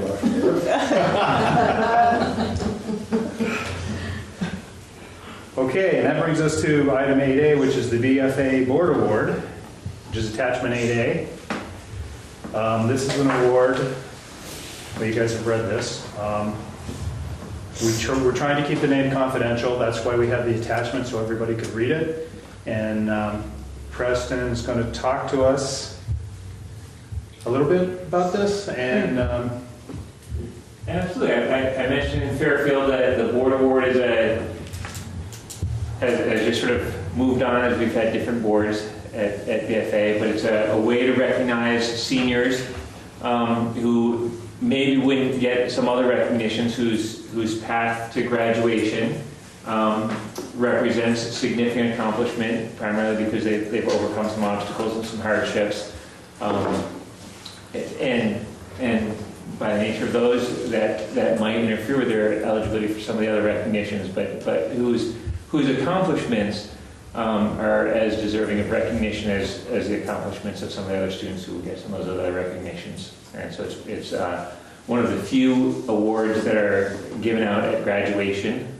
Most of the recognitions at graduation are the diplomas for the whole class, for everyone, and it's a nice kind of standout. So the counselors have nominated 2 students, as it sort of has been the tradition, who we feel, based on our interactions with all the seniors in the class, really represent students who have demonstrated resilience and perseverance in the face of some hardships. And we're just really, like all the students, we're so proud of them for sticking to it and making it to the end. so far at least. We're not there yet, but yes, we have no reason to expect that they wouldn't be. So those are the two names, and really just in the interest of having it be a surprise at graduation, that's the only reason why we've gone to this format. But it's the board's award to give. So we're happy to nominate students based on what we know about them. But it's not our award. So are there any questions? All right, so then I would look for a motion to make the board award to the two individuals named in attachment 8A. So moved. Thank you, Jeff. A second? Thank you, Nina. Any further discussion on that? Hearing none, all those in favor indicate by saying aye. Aye. Opposed? Abstentions? 5.5 to 0. Okay, you have your award. Thank you very much.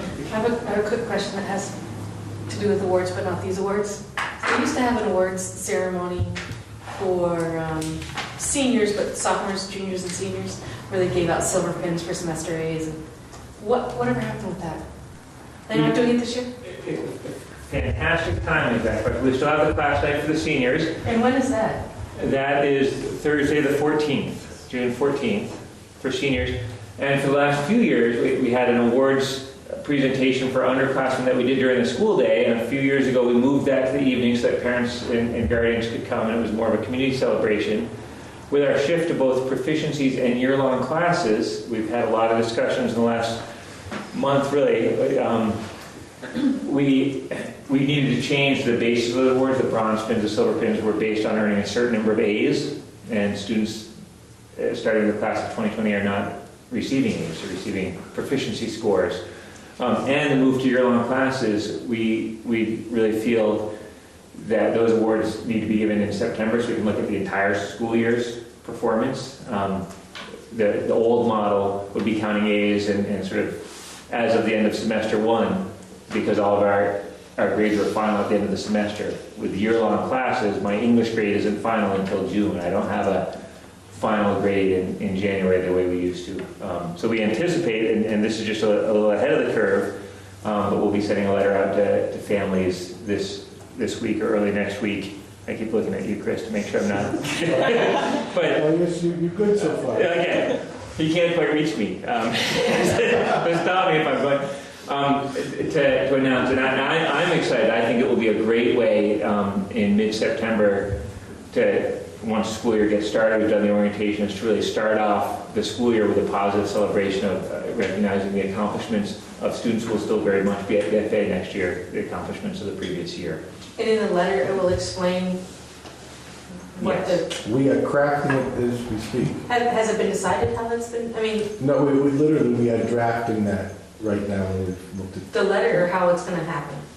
You mean the basis for the Yeah, the awards? basis. The basis of the awards has been decided. It has to do with the percentage of your proficiency scores being a 4 at each of the different levels of the pins, the bronze pin, the silver pin, the gold pin, and I would be inaccurate if I tried to tell you exactly what those percentages are off the top of my head. So it's like 5, 4, 3 rather than ABC, that kind of thing, or is that too simplistic?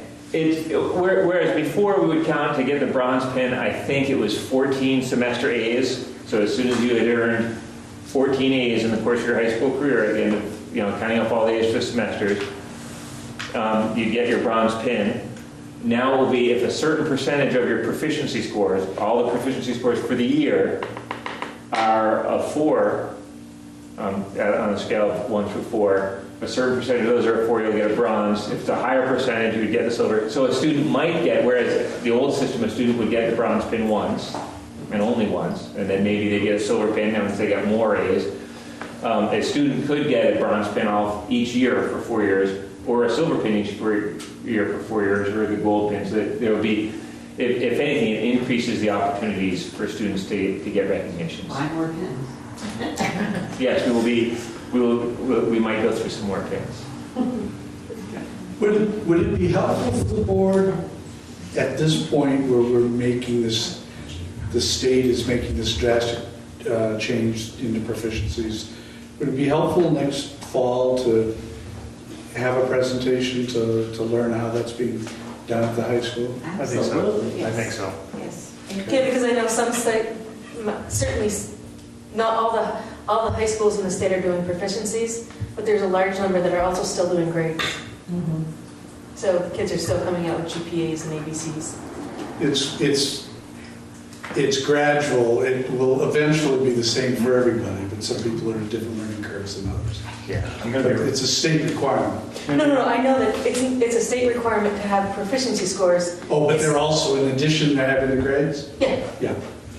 so it's not a state requirement not to have grades. Is it a state requirement to have a year-long class? Or whatever you call that? Full year? Instead of For your semester? class, so that students have more opportunity to be able to reach proficiency based on their growth. Yep. Let's have. We'll schedule that. Yeah, we Because definitely just listening to him, I came up We with like need 10 education. questions. Yeah. That wasn't my goal. You're not unique, it's anybody else. We're not. And I think it was to the BFA board that Preston presented before about how colleges are dealing with proficiency based. That's what I really as well. interested in hearing. So, and that's a good, And we've had several community presentations too, Yeah. and I think it might be good after now, a second year of implementation to be able to do that for you good folks. Yeah, good. Okay, that brings us right into graduation logistics. And this is, what I wanted to go over is figure out which board members are going to be at which graduations. We have all the pre-K-8s, all the 8th grade graduations are happening on the same night, which is next Wednesday, the 13th. And then the high school is on Saturday, the 16th. 16th. So here's a question. Did we do that by design, have them all on the same night, or is that just chance? Administrative team this year talked about, we were working on graduation, and talked about as a merged district, and Joan, maybe you can help me with this, because I know you were part of this, but I'll start the conversation. It made sense it's so difficult to schedule these things anyway, to schedule everything, all the elementaries at the same night. With the high school, of course, as always, on the 16th. You might want to So, add to yeah, the that. high school's always on the 16th, and they also have something on the Friday night, and they have something on Thursday night. And so the number one thing we were asked not to do was to conflict with the high school event, because a lot of families have kids in an elementary and a high school. So if we didn't conflict with the high school, if we could all have it on the same night, most families don't have kids in 2 separate elementary schools. So that would be a way to make sure that we were meeting the needs of our families. Graduating from 8th grade. Graduating from 8th grade at the same time. So that was what we were hoping. Well, we can't, and so Well, we the looked other at thing like is, the most. in recent years, you actually graduated the week after, right, to stay away from the high school? Yeah, and so, Yeah. So right now, to be honest, we set the date even before we had all our snow days in. And we also tried to set the date so we could tell families that have been asking us forever.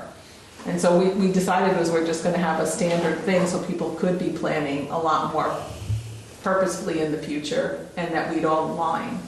And we understand that we can't have everybody at each one of our graduations, but we figured if people could divide, and we always had a representative at our graduation, and we told Kevin every 3rd year he'd be at our schools, and we understood that.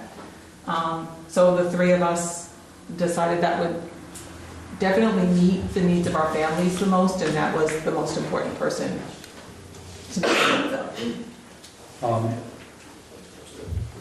So for new board members, I guess, who haven't been to the K-8s, at the K-8 graduation, the board members, well, I guess in the high school too, hand out the diplomas as they come across. I think it's different in each school. I'm not sure it's safe tech. Yeah, we Do they? suggested that the principal and assistant principal do it, because they're with them all year. Yeah. And some people don't even wear a face, kids. So that's what we did in the past. And it's Fairfield's done in the past.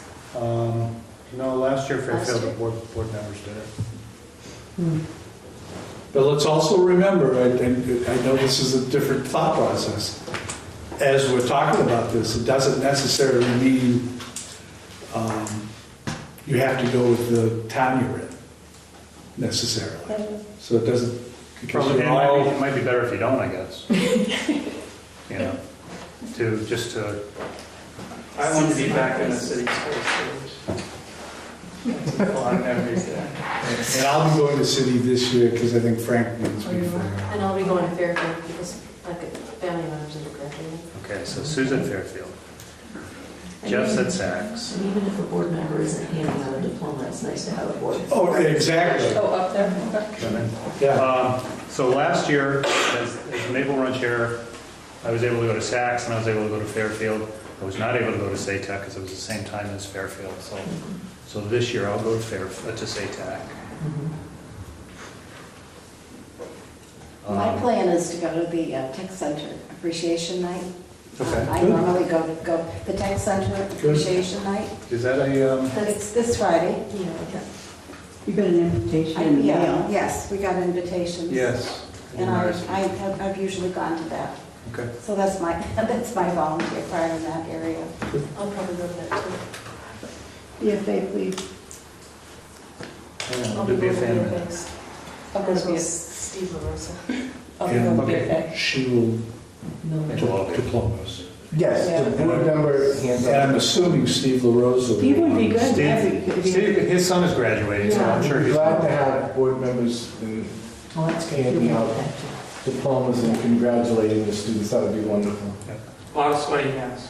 Yes. Is Steve being nominated because he's not here? I might go to practice again. I'd like to go to practice. Yeah, that's Practice is the most fun. Usually we start the practice He's been nominated and at selected. 10 o'clock On Friday. The Friday. So Yeah.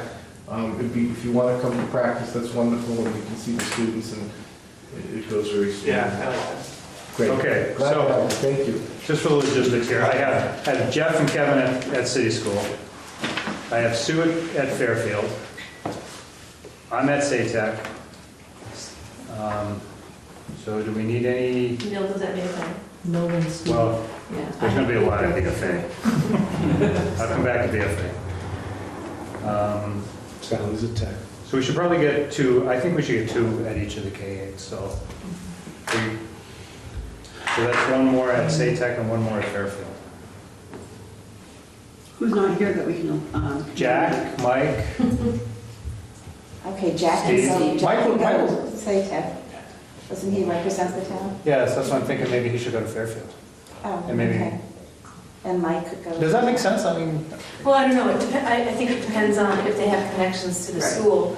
Like, I definitely want to be in Fairfield because I know Yeah. people and I used to teach those kids and stuff like that, so. And I don't know how involved not Sam, but Steve was.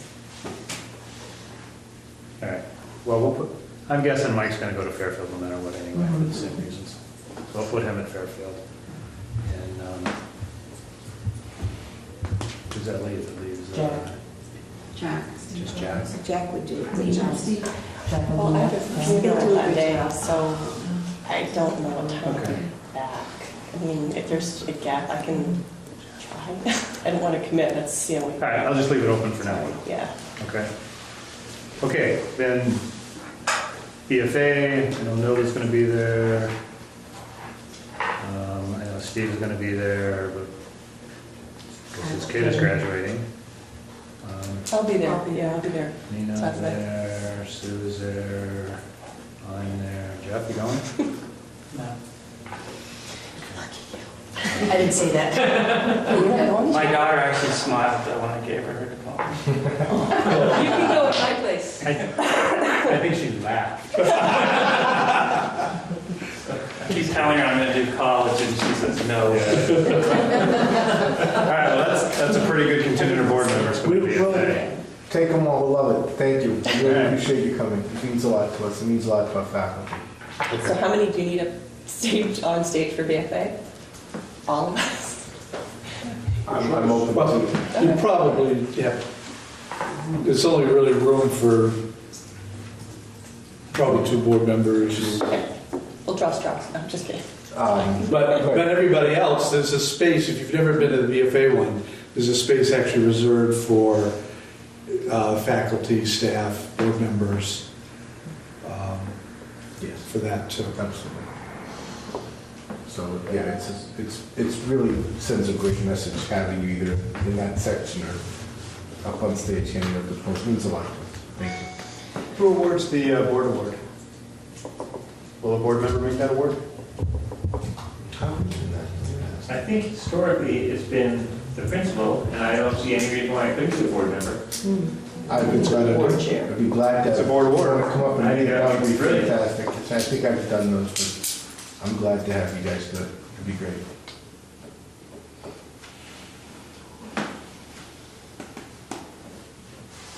All right. I think that's And the been beauty is, we don't have to say weather permitting because David always does such a nice job.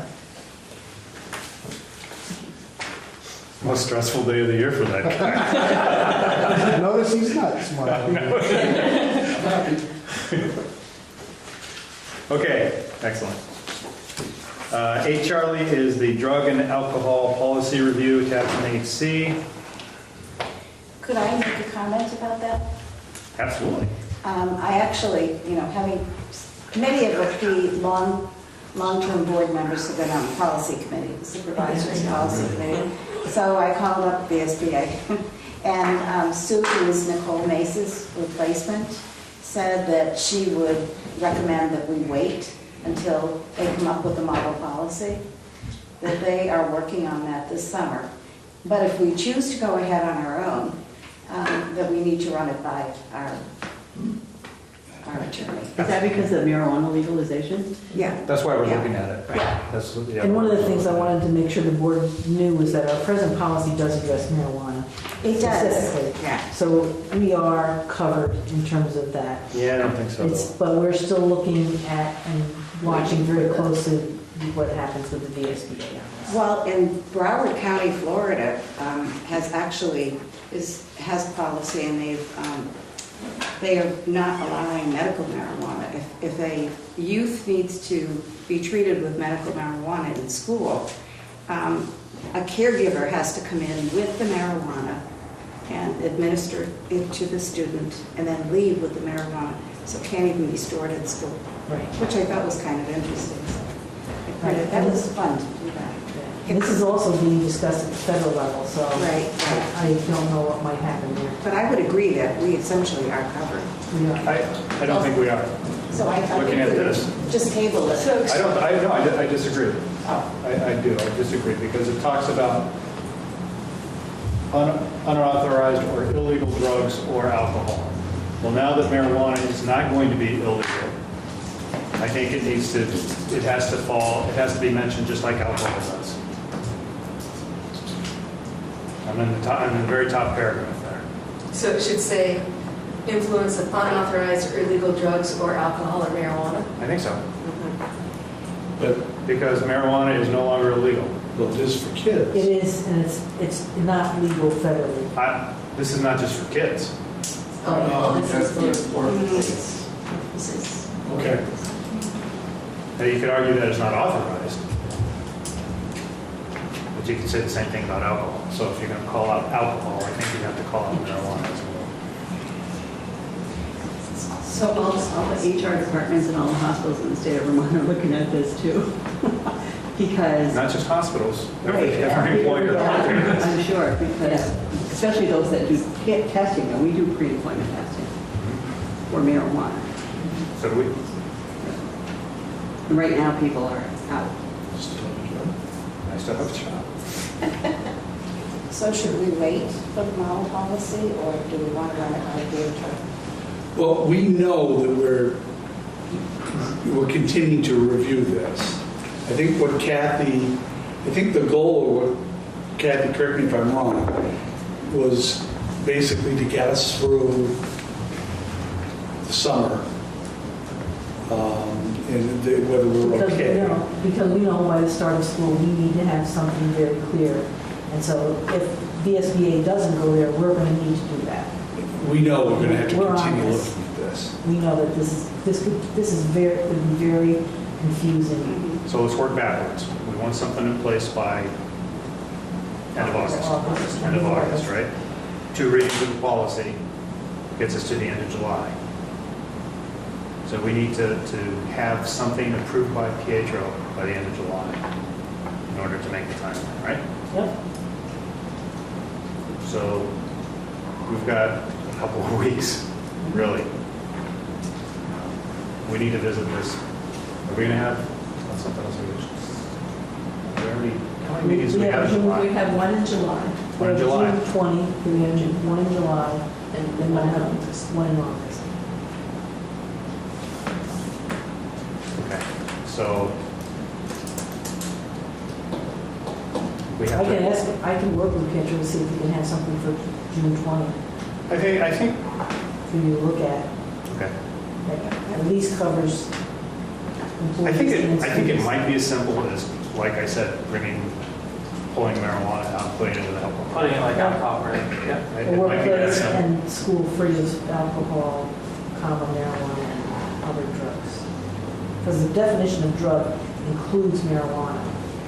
So we are calling it out as a drug that we do not want at our workplace. Yes, but Because we the talk problem in other places, it talks about illegal drugs. illegal drugs, So, and it's And no then- longer an illegal drug. And then there's the controlled substance versus, I mean, why did we call out controlled versus not so controlled? Right. I mean, there are other drugs that you wouldn't want to have on the school Well, that and are there's been a lot not. of discussion about bath salts and other things that have become used as drugs that, But I mean, you see in the definition where it says number 5, footnote number 5, talks about the Drug-Free Workplace Act uses the term controlled substance as synonymous with the term drug.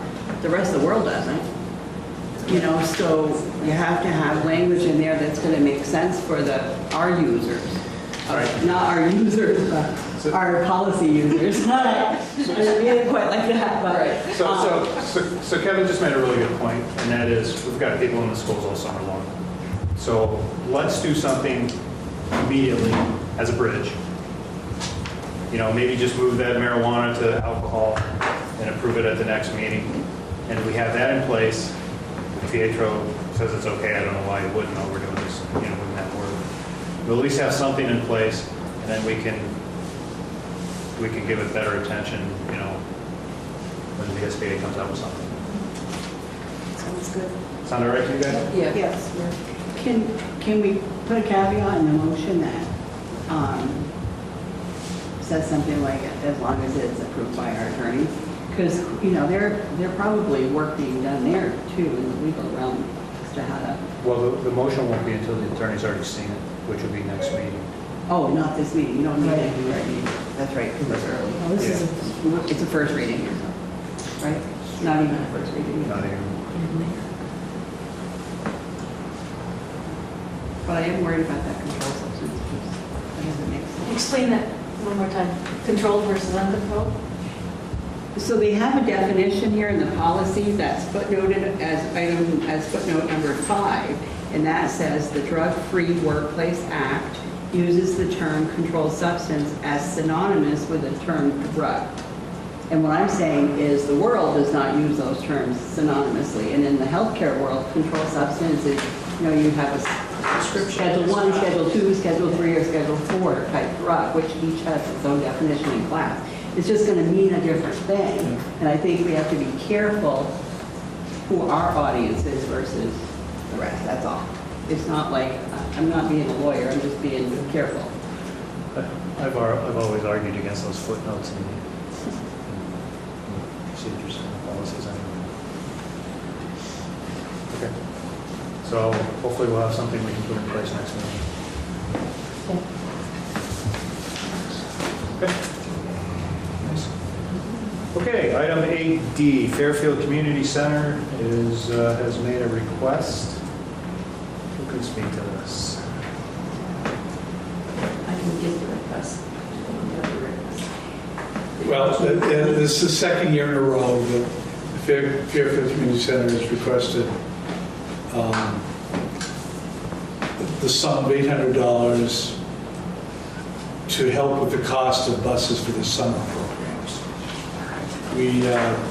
The board approved this last year with a bit of concern at the time because they were wondering, well, if we do it for Fairfield, should we then be looking at St. Albans? But it wasn't an issue, and the board felt, let's try it for a year and see. Since that time, there still hasn't been an issue. Nobody else has requested the use of that money. Martha told me something very interesting that I don't remember being told last year, is that historically, Fairfield used to have a summer program in the schools, and that was cut, and the community took it over. And so the Fairfield board gave them that money because it was their responsibility. They felt it was their responsibility. Unlike in St. Albans, where there are already rec centers either. There's already summer programs in the schools. Yes, in the summer schools. In city and town schools. That are funded by, totally privately? No, they're funded through either grants or through the budget, or fees, student fees, that type of thing. And are those programs open to Fairfield kids? It's open, that's open doors, right, and some of those things? Right. I'm not sure how they're pulled together. That's usually done right at the building level, all the summer programming that they put together. Our early ed one, we open up to town and Fairfield students, but we hold it at city schools. Right. That's the early ed. And the rec department has just extended their pricing to Fairfield too. I think it starts July. I was at that select board meeting, and the select board is, so the town of Fairfield is subsidizing that. Oh, okay. Yes. The town of Fairfield is subsidizing that. Yeah, you're paying a certain amount per year, yeah, to cover that cost. Oh, for the city rec For the department? city, yeah, so the select board voted, I don't know. So any kids that go to the... So the Fairfield kids can get the resident rates. Oh. And Fairfield subsidized, the town of Fairfield subsidizes the difference. Okay. I would totally support this, having my kids gone through this Fairfield summer camp. It's a huge collaboration between the town of Fairfield, farmers, crafts people in Fairfield. The very first year they did this Black Creek summer camp, I picked up my now 16-year-old, and she had a power screwdriver in one hand, and her best friend had a power drill in the other, and putting together the picnic benches that are still used up in Fairfield. The older kids were split off and as part of this environmental program, because each week it's a different focus. You know, the kids were doing community service, picking up the community beach. I mean, it's just an amazing, they did French immersion, photography, it's just an amazing opportunity that these kids get that they wouldn't otherwise. And not that there's too many daycares in Fairfield, but what they get at this summer camp is Helps with that. oh, well, yeah, I mean, it's, Sue, is this, I mean, I'm reading this letter and it says it's for kids at Fairfield, East Fairfield, Sheldon, Bakersfield, and Berkshire. Do we need to make a motion before we discuss this? Huh? Sure. Probably a good idea. I'm just, before we...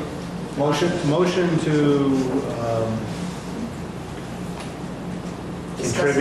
contribute to this program in the amount of, I'm not sure what they're asking for. They're asking for $800 So moved. for this program. Thank you. Thank you, Sue. For transportation. For the bus and for transportation. Okay, so we have a motion now. Thank you for that, Nina. So my question is it only those communities, kids from those communities? I mean, if a St. Albans kid wanted to go to this? I don't think they turn them down. I don't know that for sure. Yep. Can't imagine they turn them down. I think it's a good thing. I mean, can we consider approving it again with the same sort of caveat that we need to keep an eye on these kinds of things, and if it does become a problem, we have to reconsider in the future, but... But how does the, I'm sorry, finish your thought, sorry. I was just going to say,